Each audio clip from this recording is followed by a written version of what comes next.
bohužel chyboval, takže jezdí se okolo dostali v pohodě. Teď to ale hrubá chyba Rolanda Feketeviziho, takže Petr Olišar druhý, Roland Feketevizi spadne na třetí příčku.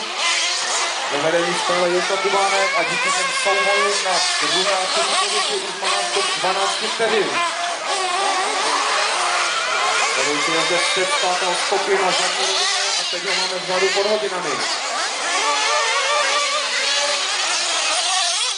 Máme za sebou téměř polovinu první finálové jízdy. 1 minuta vždycky čeká. Jak to vypadá na další pozici? Antonín Polivka 4, Vlad 5, Stášil 6, Konečný 7, Štěpán 8, Kubač 9 a Šiška 10.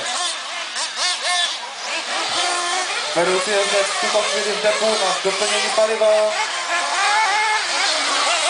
Takže všechno proběhlo v pořádku a Jirka Kubánek